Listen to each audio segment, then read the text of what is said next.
Terima kasih. 오늘 함께 이야기할 내용은 우리 개혁 신학의 중심, 기초가 되는 칼뱅주의 5대 교리에 대해 이야기를 하려고 합니다.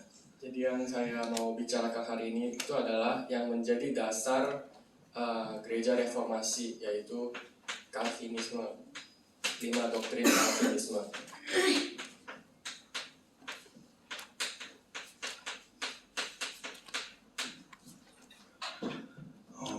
종교개혁 이후에 우리를 개신교라고 부르고 우리가 하는 신학을 개혁신학이라고 부르는데요.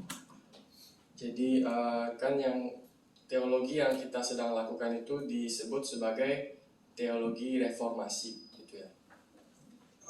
이 개혁신학의 가장 기초가 된다고 할 수 있는 게 바로 칼뱅주의 5대 교리입니다. Dan yang menjadi hal paling dasar dari teologi reformasi ini itu adalah 5 doktrin Calvinisme ini. 17세기에 가장 유행하기 시작한 게 바로 인간의 이성을 중요하게 생각하는 사상이었어요. Jadi di abad 17 yang paling dianggap penting itu adalah melihat pemikiran manusia. 그 우리가 어려운 말로 계몽주의라고 부르죠. Jadi kayak seperti kepentingan manusia gitu. 근데 이 이성을 중요하게 생각하는 사람들이 종교개혁자 칼뱅의 신학에 반기를 들기 시작했어요. Dan orang-orang yang percaya dengan pandangan itu telah menerima Calvinisme ini. 그러면서 등장한 게 아르미니우스주의 사람들입니다. Dan yang muncul itu adalah yang disebut sebagai Arminianisme ini. 이 사람들은 뭐라고 주장을 했냐? 구원은 전적인 하나님의 은혜가 아니다 라고 주장했어요. Jadi mereka bilang apa? Mereka bilang bahwa adalah keselamatan itu bukan berkat Tuhan yang total. 이 구원에 하나님의 은혜에 인간의 자유의지를 더했습니다. Jadi dari keselamatan manusia itu mereka tambahkan ide kebebasan manusia juga. 그리고 이 사상이 그 당시에 엄청난 유행을 불러일으켰어요. Jadi ide ini pada saat itu menjadi sangat populer dan banyak dipercayai juga. 근데 종교개혁 이후에 가장 중요했던 거는 무엇보다 하나님의 전적인 은혜였거든요. Tapi sebenarnya setelah reformasi agama itu yang paling menjadi penting itu kan anugerah dari Tuhan, berkat dari Tuhan. 그러다 보니 이 아르미니아주의들을 그대로 둘 수 없어서 종교회의를 열게 됩니다. Jadi karena orang yang tahu dengan itu tidak bisa membiarkan pandangan Arminianisme ini, mereka melakukan pertemuan agama. 그게 바로 1600년대 초에 열린 도르트 교회에서 1600년 초에 열린 도르트 종교회의입니다. Jadi itu adalah yang ditulis sebagai pertemuan Sinode Dort pada tahun 1618 itu. 여기서 도르트 신경의 5가지 교리를 가르쳤는데요. Dan dari pertemuan Dort itu diajarkan 5 macam doktrin. 네, 그 5개의 교리를 가르쳐서 우리가 칼뱅주의 5대 교리라고 말합니다. Jadi itu yang kami sebut sebagai 5 doktrin Calvinisme. 그 5개의 교리를 하나씩 이야기해보면 첫 번째는 전적 타락입니다. Jadi dari 5 doktrin itu kita bisa melihat yang pertama itu adalah korupsi total. 영어로는 total 안 쓰겠습니다. 영어는 안 쓰겠습니다. Ya, bahasa Inggrisnya dia tidak mau ngomong. 그리고 두 번째가 무조건적 선택. Dan yang kedua adalah pilihan tanpa syarat. 그리고 세 번째가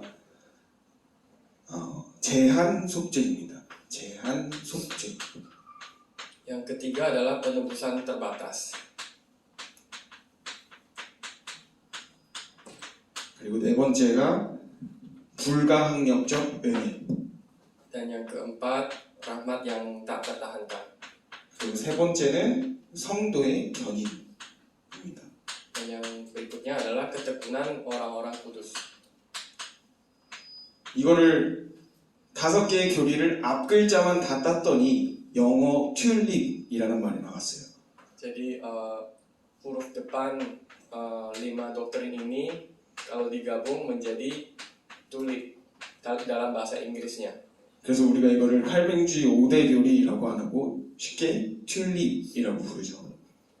Jadi di ajaran ini sering disebut ini sebagai tulip.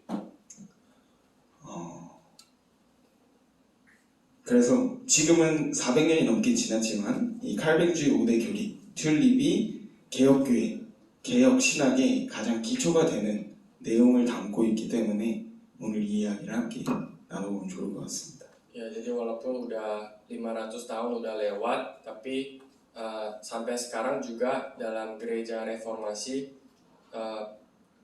doktrin 5 doktrin tulip ini masih menjadi dasar dari ajaran mereka. Jadi kita akan coba melihat tentang ini hari ini. 물론 우리가 지금 듣기에 이 칼뱅주의 5대 교리가 기독교의 조직신학을 일목요연하게 잘 담고 있지는 않아요. Jadi sebenarnya ada beberapa gereja reformasi yang memang tidak mengaplikasikan 5 doktrin ini dengan baik.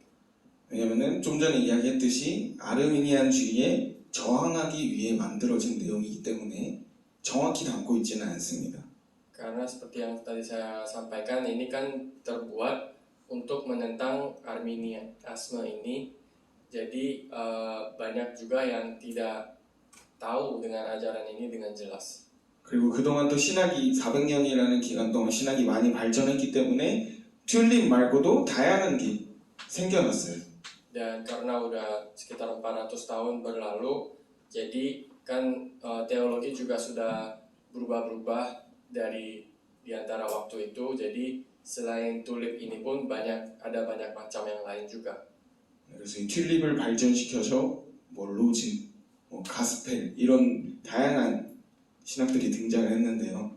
Jadi dikembangkan dari tulip itu muncul yang namanya roses atau gospel itu yang saya kasih lihat tadi itu macam yang lain yang terbuat dari tulip sebenarnya.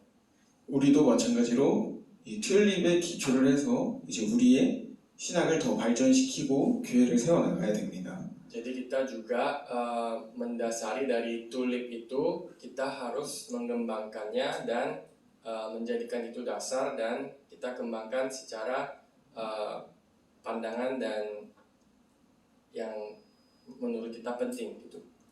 네, 그를 위해서 우리가 기초를 다진다라고 생각을 하시면 될 것 같습니다. Jadi maksudnya adalah sebelum melakukan itu kita harus memperkuat dasar kita. Makanya kita melihat ini dengan lebih dalam hari ini. 그래서 오전에는 우리 첫 번째 2가지를 살펴보고 오후에는 나머지 3가지를 살펴보도록 하겠습니다. Jadi dalam sesi pertama ini kita akan melihat 2 hal dari sana, dan yang sesi berikutnya itu kita akan melihat 3 hal sisanya. 첫 번째로 전적 타락입니다. Jadi yang pertama itu tentang yang ini krisis korupsi total itu. 전적 타락을 이해하려면 우리가 먼저 타락이 뭔지를 알아야겠죠. Jadi kejatuhan total itu kan kita pertama harus tahu tentang kejatuhan itu. 타락이란 죄를 억제하고 사람을 변화시키는 하나님의 은혜가 전혀 주어지지 않은 상태에 놓인 인간의 자연적 상태를 말합니다. Jadi seperti yang tertulis, kejatuhan itu adalah keadaan alamiah manusia di mana ia kehilangan rahmat Allah dan mengekang dosa dan mengubah manusia. Gitu. 쉽게 말하면 하나님에 대한 동기가 아니라 나 자신에게 있는 다른 동기 때문에 모든 것을 하는 상태를 말합니다. Jadi secara gampangnya artinya melakukan bukan sesuai kemauan Tuhan tapi sesuai kemauan kita. Kita lakukan apapun sesuai kemauan kita. 근데 여기서 말하는 거는 그냥 타락이 아니고 전적 타락이죠. Tapi yang dibicarakan di sini itu kan bukan kejatuhan biasa, tapi kejatuhan total. 전적 타락은 인간이 할 수 있는 최대한의 악을 행한다라는 의미가 아닙니다. Jadi kejatuhan total itu bukan artinya dosa terbesar manusia, bukan seperti itu maksudnya. 최대한으로 악해졌다라는 의미가 아니라 모든 영역에 악이 들어있다라는 의미입니다. Jadi maksud total kejatuhan total itu bukan artinya manusia itu menjadi kejahatan yang besar yang tak tertolong, bukan. Tapi artinya dalam segala aspek kehidupan kita semua telah mengalami kejatuhan gitu. 그래서 바울이 로마서에 보면은 믿음을 따라하지 않는 것은 다 죄니라라고 말했죠. Makanya kan Paulus bilang di kitab Roma itu segala sesuatu yang tidak dilakukan berdasarkan iman itu adalah dosa. 이 무슨 말이냐? 인간이 하는 모든 행위는 그 선한 행위조차 악이다라는 의미입니다. Jadi artinya apa yang manusia lakukan walaupun itu pekerjaan yang baik adalah dosa, adalah sesuatu yang salah.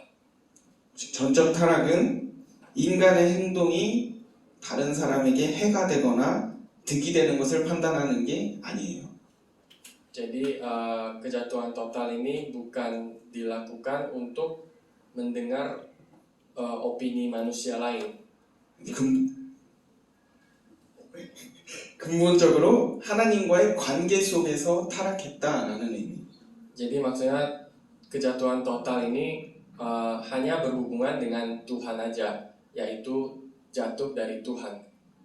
그런 의미에서 우리가 인간은 전적으로 타락했다라고 말합니다.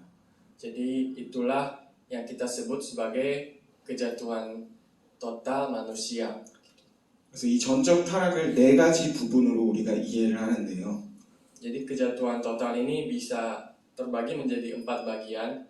첫 번째는 하나님을 찾지 않는 상태입니다. Jadi yang pertama itu adalah keadaan di mana manusia tidak mencari Tuhan. 하나님께 대한 인간의 철저한 반역과 불순종의 상태를 말합니다. Jadi itu adalah keadaan di mana manusia tidak menurut dan tidak taat kepada Tuhan. 우리 인간은 하나님께 대한 하나님의 은혜가 아니고서는 하나님의 거룩하심을 기뻐할 수 없습니다. Dan seperti yang kita tahu, kalau bukan dari berkat dan anugerah Tuhan, manusia itu tidak bisa suci. 그리고 하나님의 은혜에 순종할 수도 없습니다. Dan manusia yang seperti itu juga tidak bisa nurut kepada anugerah Tuhan. 설령 그런 마음이 들었다고 해도 그것은 우리한테서 오는 마음이 아니라 하나님이 주신 선물이다라고 이야기합니다. Jadi berkat itu kan seperti hadiah dari Tuhan. 바울은 이런 인간의 상태를 로마서 3장에서 이렇게 표현합니다. 로마서 3장인데요. Di Roma 3, Paulus mengatakan seperti ini.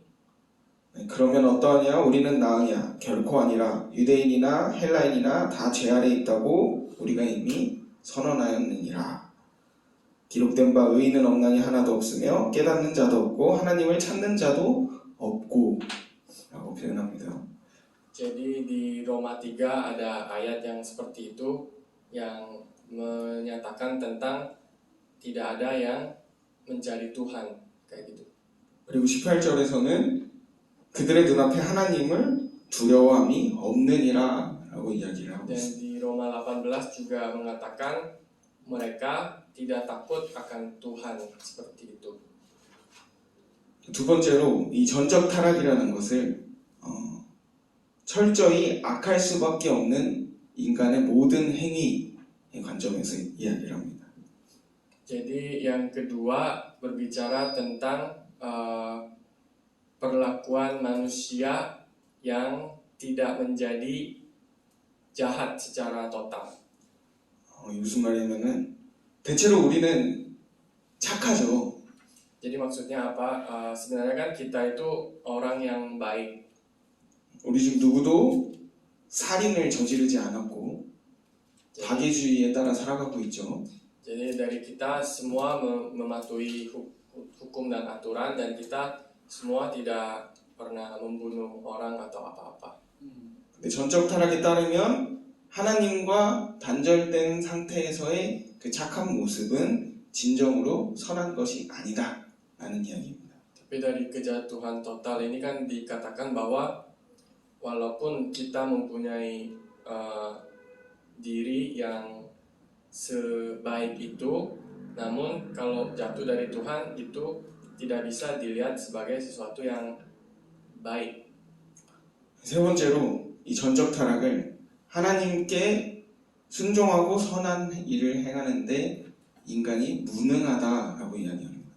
Jadi dan berikutnya dikatakan bahwa manusia taat dan nurut kepada Tuhan, tapi manusia itu tidak bertenaga.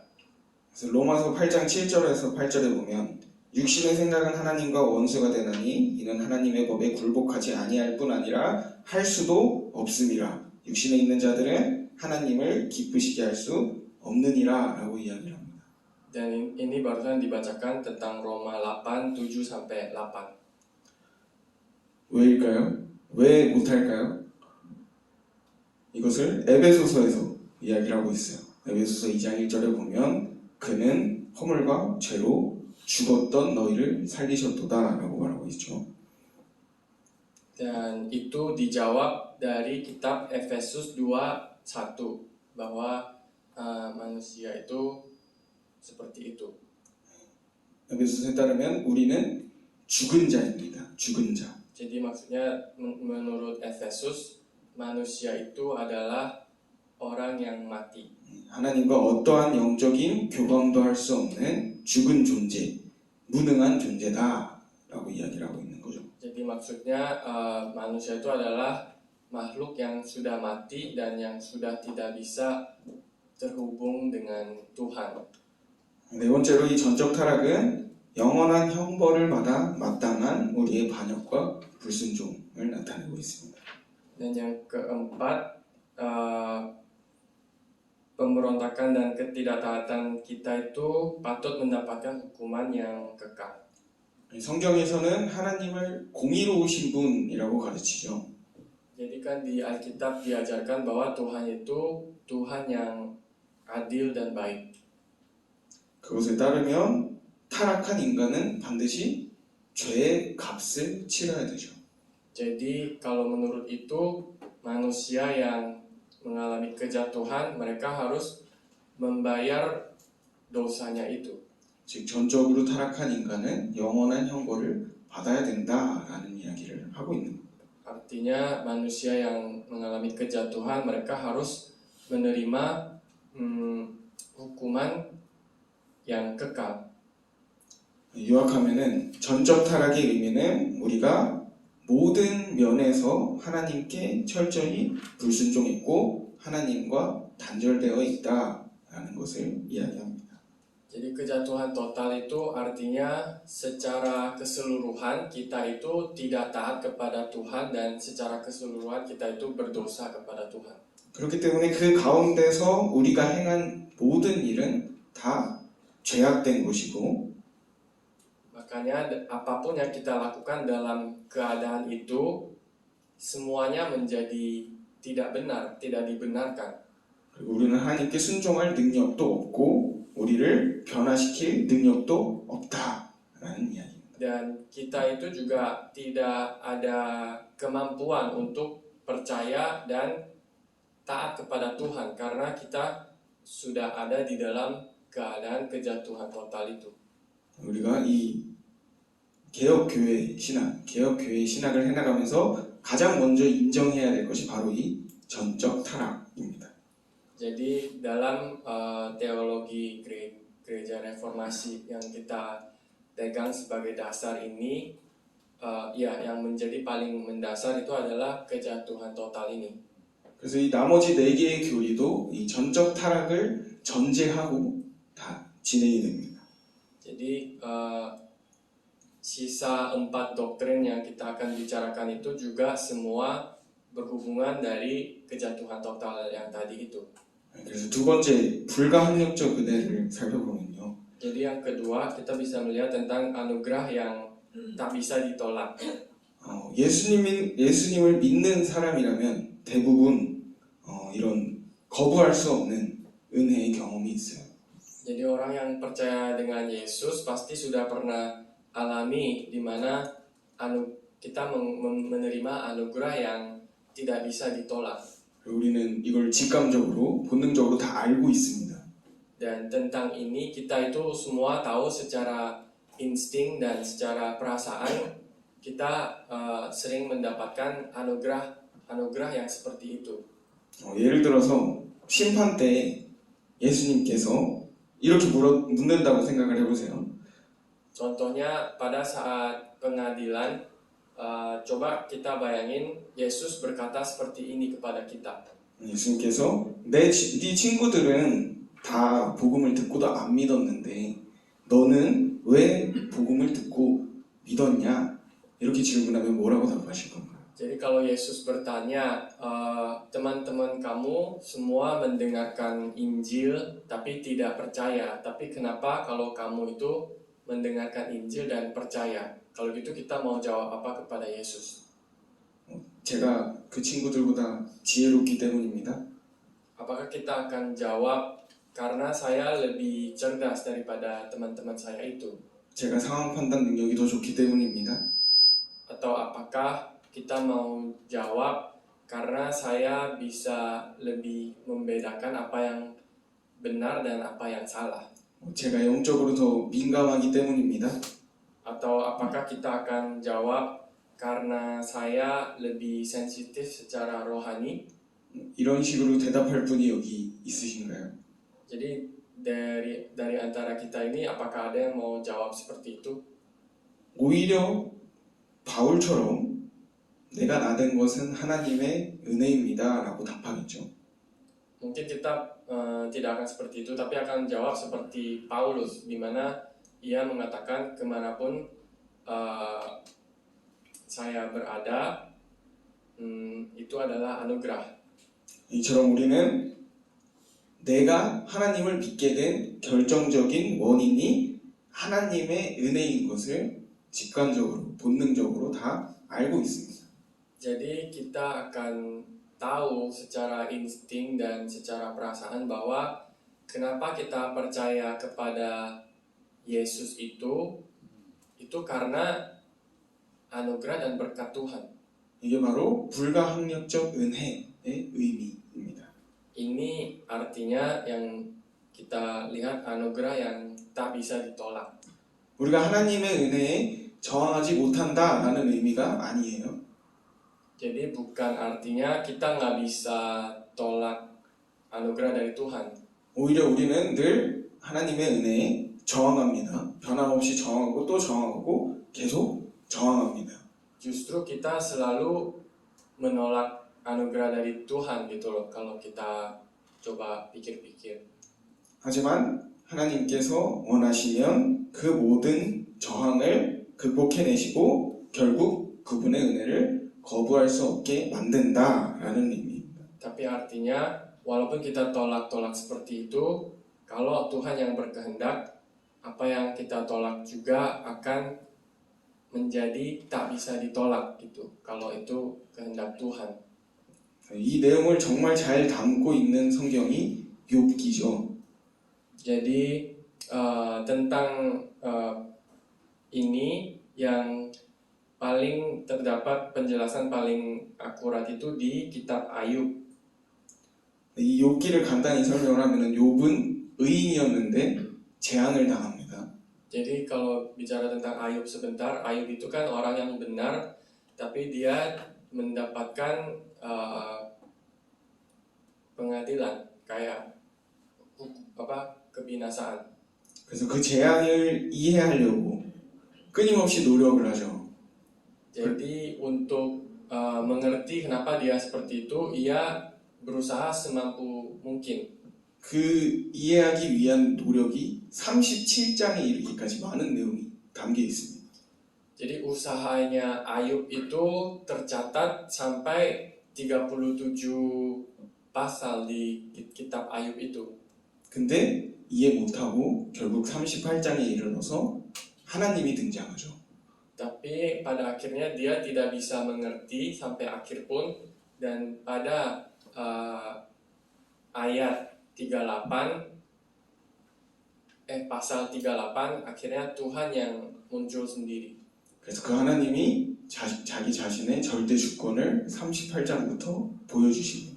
Dan dari pasal 38 itu Tuhan memperlihatkan kedaulatan mutlaknya dia dari pasal 38 itu sampai seterusnya. 그걸 보고 욥기 42장 2절에 보면 이렇게 고백을 합니다. 주께서는 못하실 일이 없사오며 무슨 계획이든지 못 이루실 것이 없는 줄 아오니. Makanya di Ayub 42:2 di sana Ayub melakukan pengakuan bahwa tidak ada yang Tuhan tidak bisa lakukan, dan kalau itu kehendak Tuhan semua ia bisa lakukan seperti itu.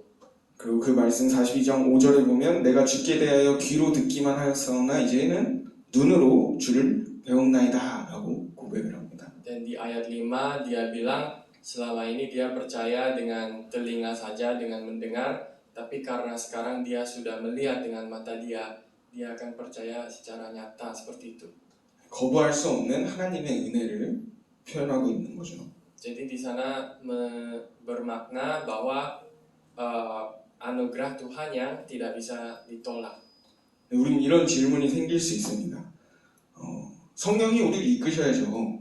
그렇지만 우리도 자유의지로 하나님의 이끄심에 순종하거나 거부할 수 있지 않을까요? Jadi mungkin kita akan bertanya-tanya, memang Roh Kudus harus memimpin kita, tapi apakah kita nggak bisa mempunyai kehendak sendiri juga gitu? 그러니까 내가 순종과 거부를 선택할 수 있는 거 아니에요? 라고 질문할 수 있어요. Jadi kan mungkin kita bertanya, apakah saya tidak berhak untuk membuat keputusan apa saya mau taat kepada Tuhan atau saya tidak taat kepada Tuhan? Apakah saya tidak punya pilihan itu kayak gitu? 근데 성경은 전혀 그렇게 말하고 있지 않습니다. Tapi Alkitab itu sama sekali tidak berbicara seperti itu. 우리가 앞서 전적 타락에서 이야기했듯이 인간은 절대 그렇게 할 수 없습니다. Jadi seperti yang tadi saya jelaskan dari kejatuhan total itu, dari sana kan kita bisa tahu bahwa manusia itu makhluk yang tidak bisa seperti itu. 그래서 로마서 8장에서는 이렇게 이야기합니다. 육신의 생각은 하나님과 원수가 되나니 이는 하나님의 법에 굴복하지 아니할 뿐 아니라 할 수도 없음이라. 육신에 있는 자들은 하나님을 기쁘시게 할 수 없느니라 라고 이야기합니다. Jadi di Roma 8 itu kan dikatakan bahwa pemikiran secara fisik itu menjadi musuh Tuhan, dan apa yang secara fisik kita mau lakukan itu ditolak oleh Tuhan seperti itu. 그리고 요한복음 6장에서는 나를 보내신 아버지께서 이끌지 아니하시면 아무도 내게 올 수 없느니라 라고 이야기하죠. Dan di Yohanes 6:44 kan dikatakan seperti kalau bukan dari Bapa kita yang memimpin kita, maka kita tidak bisa pergi dengan sendirinya seperti itu. Kita harus dipimpin oleh Bapa kita. 그래서 성경은 우리가 구원의 조건이라고 생각하는 믿음, 회개조차도 하나님이 주시는 것, 선물이다라고 이야기를 합니다. Makanya di Alkitab dikatakan bahwa kepercayaan dan penebusan dosa itu semua pun menjadi anugerah dan hadiah dari Tuhan gitu. 이게 왜 선물이냐? 우리는 믿음과 회개를 거부할 수 있거든요. Kenapa kepercayaan dan pertobatan itu menjadi hadiah? Sebenarnya kan kepercayaan dan pertobatan itu sesuatu yang kita bisa tolak.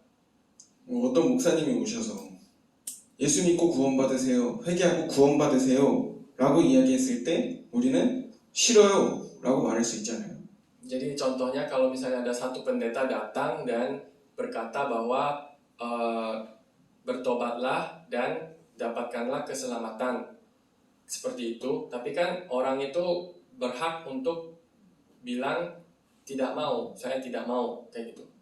불가항력적 은혜라는 것은 이러한 우리의 저항을 하나님이 회개, 믿음이라는 선물로 바꿔주신다라는 의미입니다. Jadi artinya anugerah Tuhan yang tak bisa ditolak itu artinya pertobatan dan kepercayaan pun Tuhan akan buatkan itu sebagai hadiah dari Dia gitu. 그렇다면 이게 강제냐, 억지냐, 그것은 또 아닙니다. Jadi apakah itu artinya ini sesuatu yang dipaksa oleh Tuhan? Tidak. 언제나 믿는 것, 회개하는 것은 우리의 의지적인 행위이기 때문에 우리의 의지 없이는 일어날 수 없습니다. Jadi ini bukan sesuatu yang bisa terjadi kalau kemauan kita juga tidak ada. Jadi ini bukan sesuatu yang dipaksa. 불가항력적 은혜는 내키지 않는 우리를 변화시키는 능력이라는 뜻입니다. Jadi anugerah yang tidak bisa ditolak itu artinya kemampuan yang bisa mengubah hati kita gitu. 이를 두고 바울은 고린도전서 1장 23절 24절에서 이렇게 말합니다. 유대인에게는 거리끼는 것이요 이방인에게는 미련한 것이로되 오직 부르심을 받은 자들에게는 유대인이나 헬라인이나 그리스도는 하나님의 능력이요 지혜니라. Jadi di 1 Korintus 1, 23 sampai 24 kan diceritakan tentang bangsa Yahudi dan bangsa itu tentang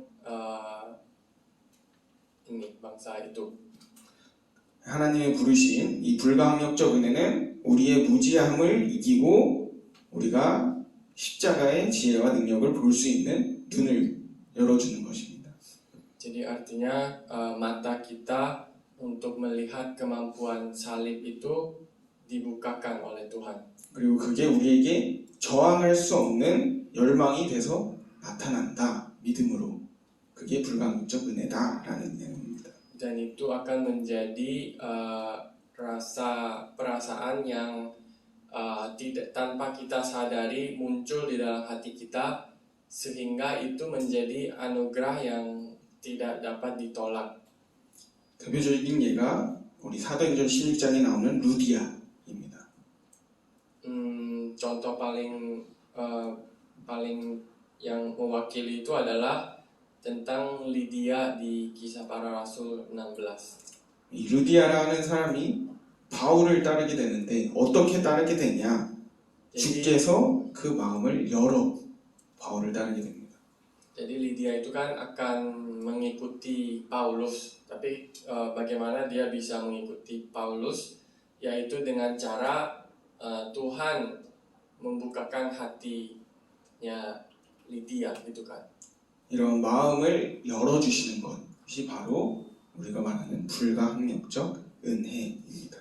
Jadi contoh seperti Tuhan membukakan hati kita dengan sendirinya itu adalah salah satu contoh anugerah Tuhan yang tidak bisa ditolak itu.